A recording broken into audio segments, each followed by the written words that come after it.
What the people of Mariupol have been going through, the people of Odessa are preparing for. Ukraine armed forces say Russian warships in the Black Sea have shelled the Ukrainian coast and areas close to the key southern city.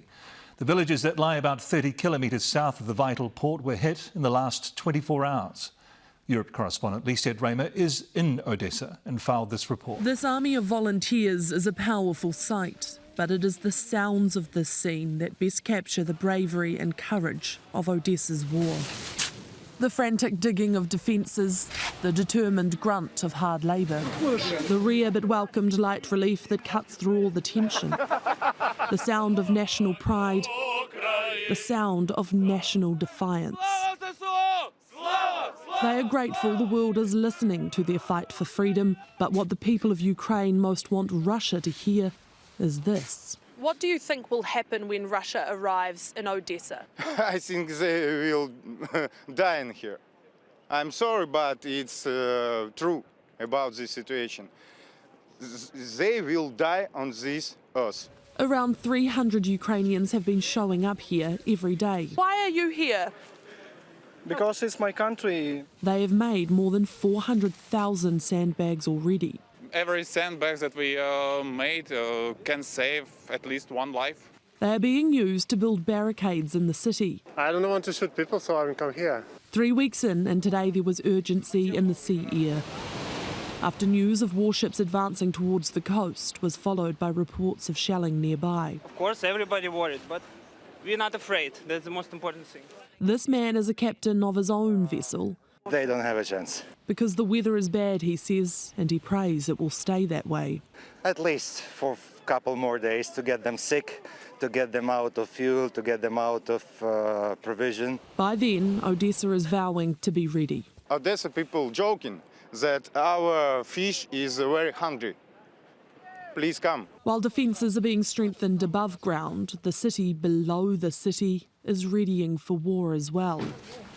The Odessa catacombs are the largest labyrinth in the world, a never-ending tunnel of protection. The catacombs are 2,000 kilometres long. And 60 metres below ground. During World War II, they were used as a hideout for partisans and a shelter for ordinary civilians. Already during this war, they've been used when sirens wail out at night. During the rocket attack, so I have to transfer my family at least underground, so like rats lived here. Gunter Aman is carrying the weight of a worry few could imagine, and even fewer would want to.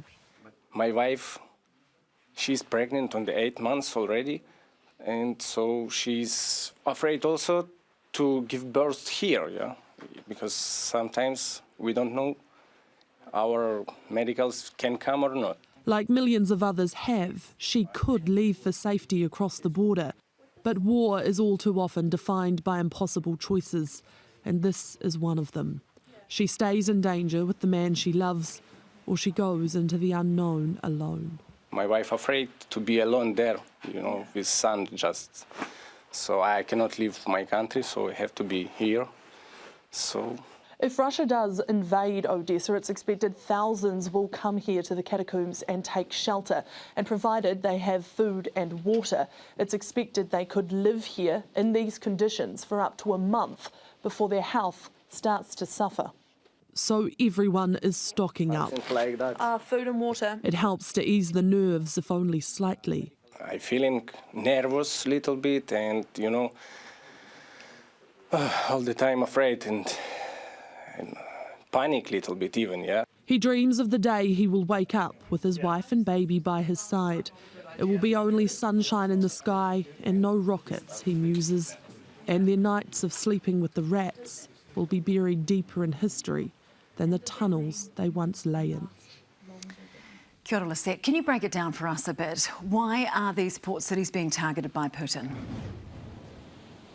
Well, there's two main reasons, Sam. The first is that it cuts off access to the Black Sea, which cuts off access to all trade and military aid. The second reason is that it gives Putin uninterrupted, sweeping control of a whole side of Ukraine, from the east all the way down to the south. And what that means is that the Russian-backed rebels in the east, in Luhansk and Donetsk, can finally join up forces with the troops in Crimea, the southern peninsula that was annexed in 2014. 8 years ago, in 2014, some of these cities, such as Mariupol, very proudly defended themselves against Putin's advances. Now they are being forced to do it all over again, and with varying results. Places like Mariupol, as you've seen, are not faring well at all. They are absolutely decimated by these attacks.